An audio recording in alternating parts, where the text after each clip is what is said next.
Thank you, Matt and Melissa, for giving us the groundwork and facilitating a very in-depth discussion. Overall, everyone did a remarkable job of critiquing the literature and and thinking about it also in the context of your own life experience. That was very very impressive to me. Um, a few themes that struck me in the conversation. Um, One is the factors that affect launching, and several people discuss these. It's interesting that the definition of launching is changing as society changes.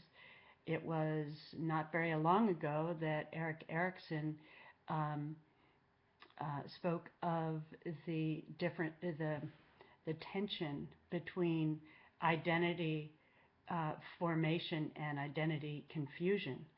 We are now calling that trying on of different roles, emerging adulthood. Um, so the expectations 30 years ago of young people were completely different. The economic conditions were different, and the societal expectations were different. It was assumed um, that young people would conform to whatever their cultural norms are. Now there is much more variability in the launching process. Um, as Kayla pointed out, moving on from childhood has a lot to do with how we tell our stories to ourselves, and also how we tell those stories to other people. Sometimes the narrative of who we are that was constructed by our parents is a narrative that is not conducive to successful adulthood, or not conducive to um, separating. And so it's important to uh, repair that narrative in a way that will make successful movement forward in life a possibility. And that, by the way, is the essence of narrative therapy. Changing your story of who you are um, from a story that puts you, for example, in the role of a victim, to a story that puts you, for example, in the role of um, the protagonist or the hero who beats tall odds to have a positive outcome. Similarly, several people talked about the importance of um, mentors and people in your life that um, who have faith in you and who tell you what you're capable of doing. And as you pointed out, these people don't have to be your parents. They could be any significant adult in your life. Um, and sometimes it is an infant.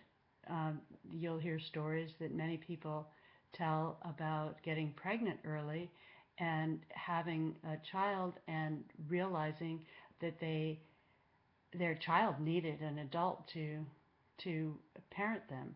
And so sometimes an infant is that significant person that um, makes you realize that you can, in fact, take on adult roles.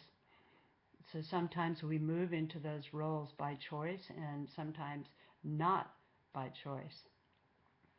Um, several people were talking about how young people sometimes get confused and um, um, stumble on the quote ideals of what a young man or a young woman should look like and be. Um, and so I want to return here to our concept of the master narrative, which is, as Toni Morrison coined it, the story that the dominant culture tells about what is successful, what is beautiful, what is um, smart, um, etc. And the master narrative is what we hear about in multiple ways, multiple times a day. The, the media, for example, is repeatedly selling the master narrative as the ideal.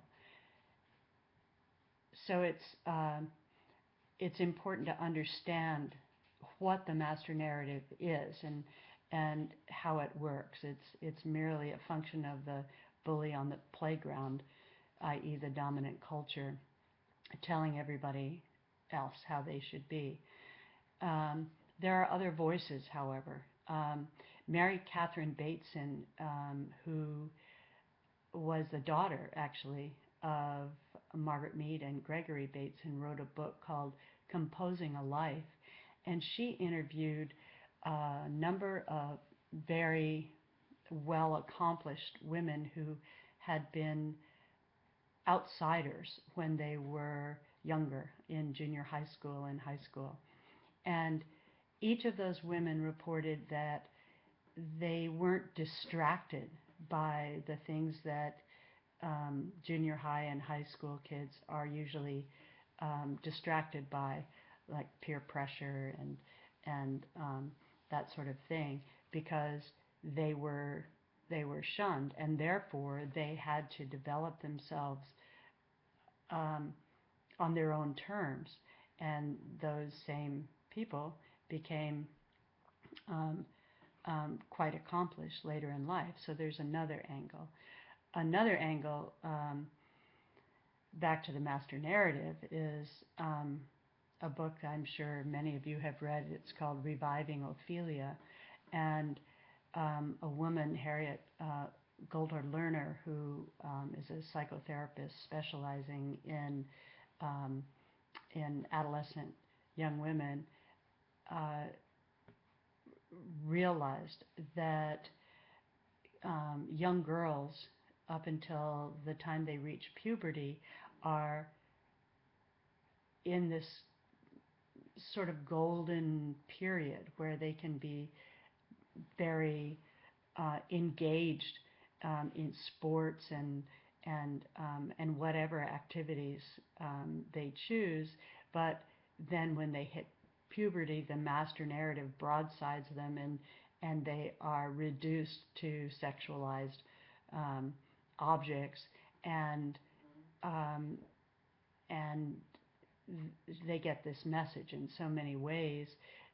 And in her experience clinically, many young girls during this period do self-destructive things, and it's, in her view, partly because the master narrative tears them away from who they really are, and and also makes them feel unworthy.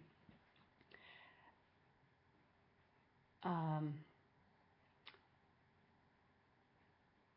let's see.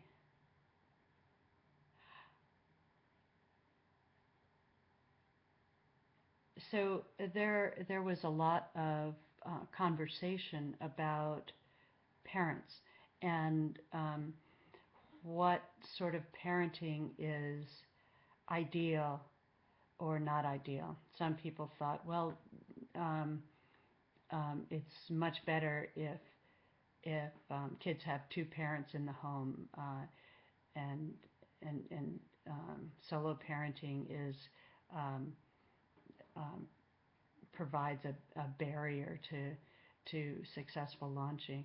Um, and other people talked about how much guidance or control parents should um, exert with late adolescence.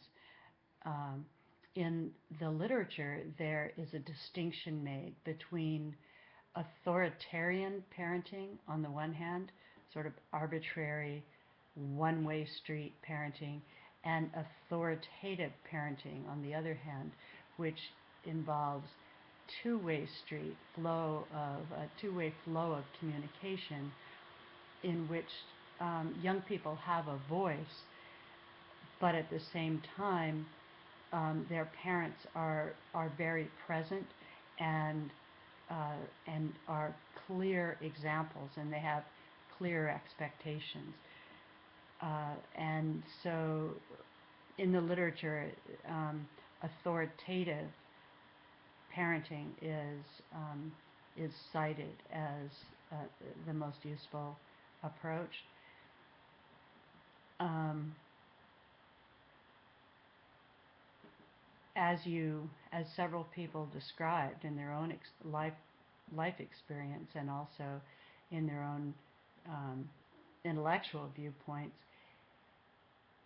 if parents have too tight controls, then it actually disrupts the closeness that young people have with them. And um, I think Yvonne, you described just moving away so that you could establish your independence and free yourself of those heavy cultural expectations um, that the adults in your life were communicating to you.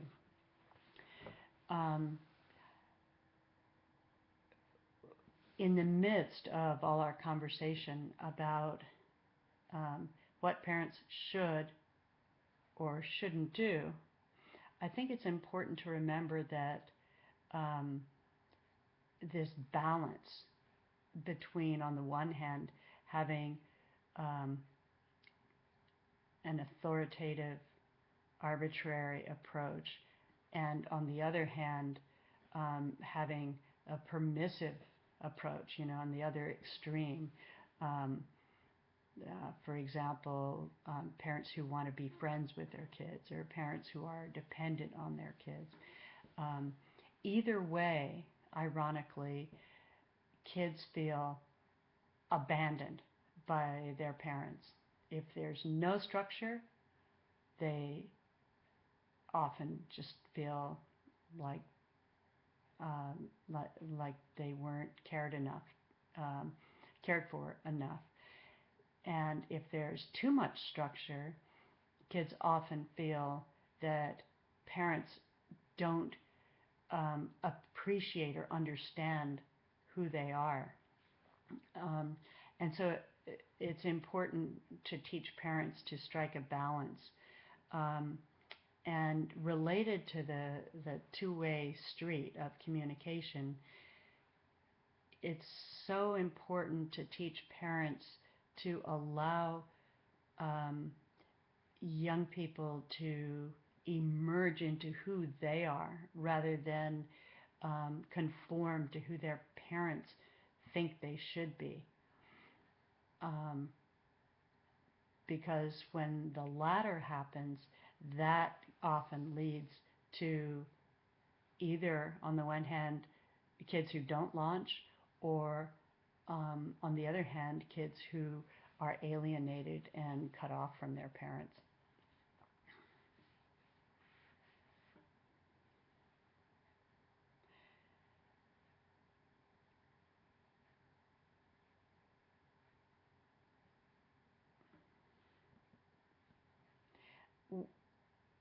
One thing to think about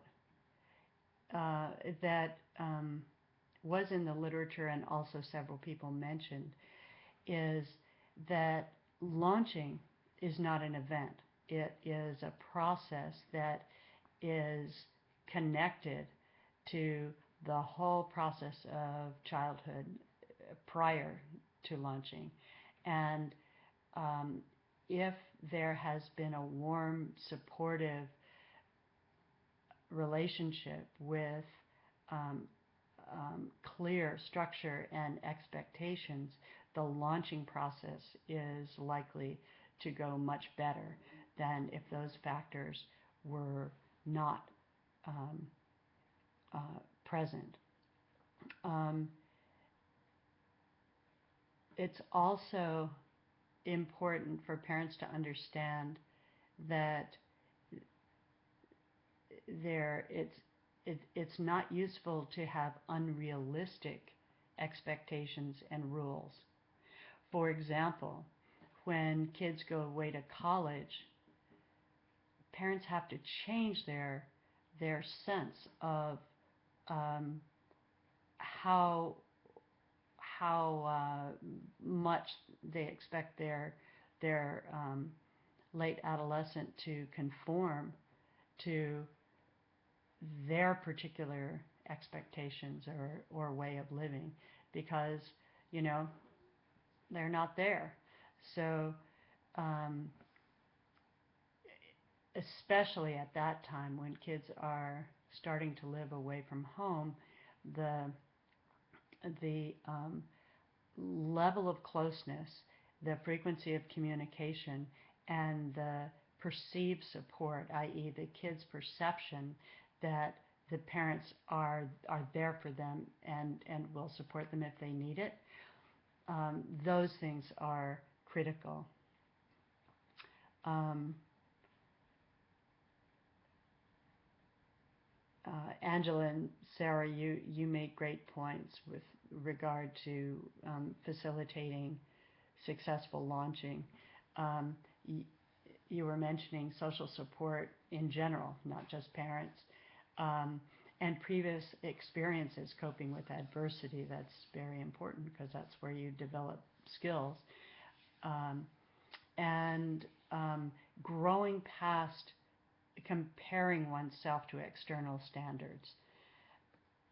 That's what Mary Catherine Bateson was talking about also. And taking on pro-social roles. That's also very important. Um, and as you point out, Sarah, um, these supports, these mentors, can come from anywhere, and also family can come from anywhere.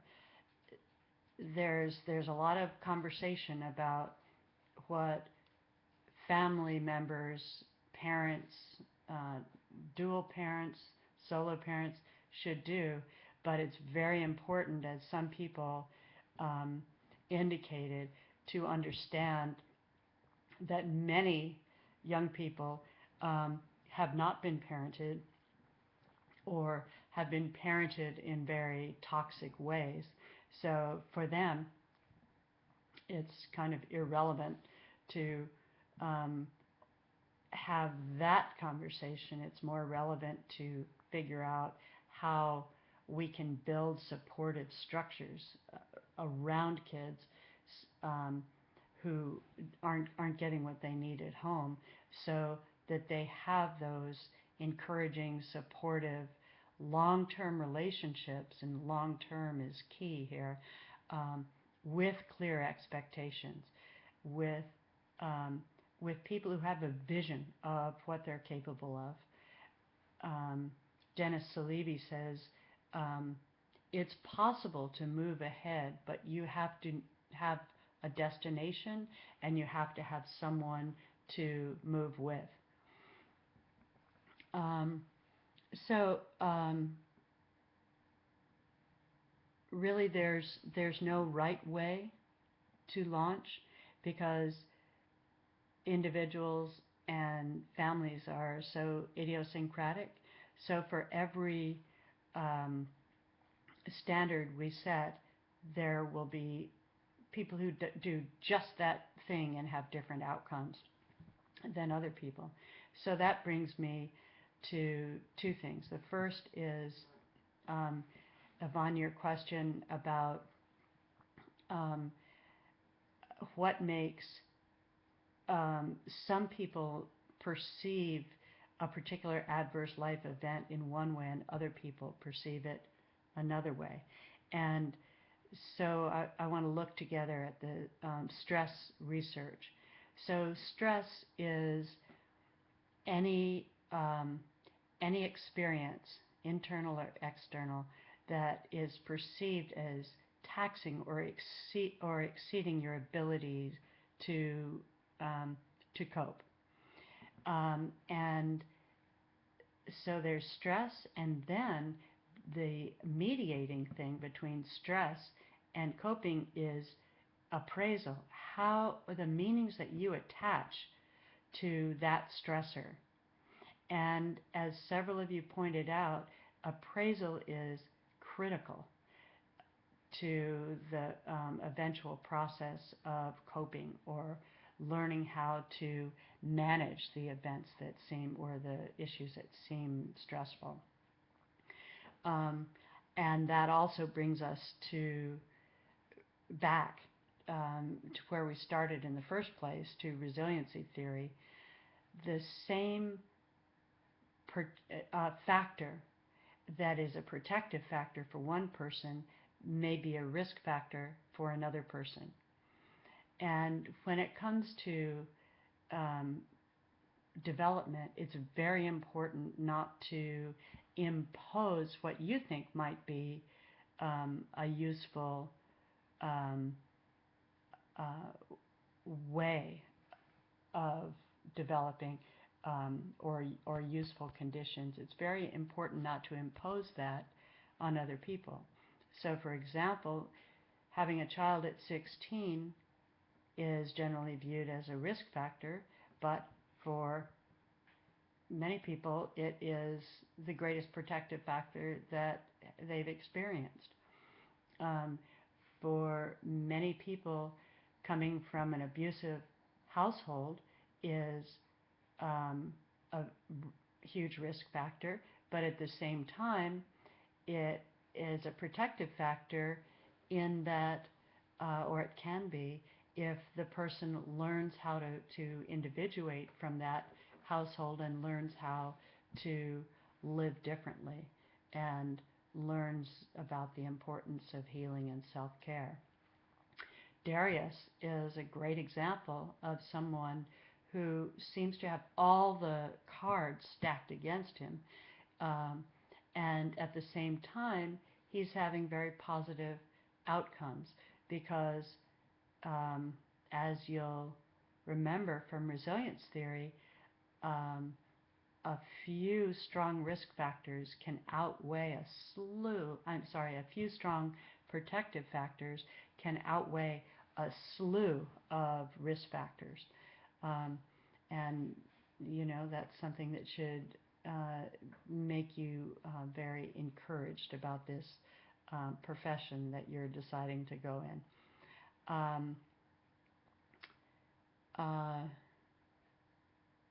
So I'm just looking over your comments here. So I'm very delighted and impressed by the depth of analysis that you all are engaging in, and you have really moved away from sort of rubber stamp agreement to using this medium of the forums to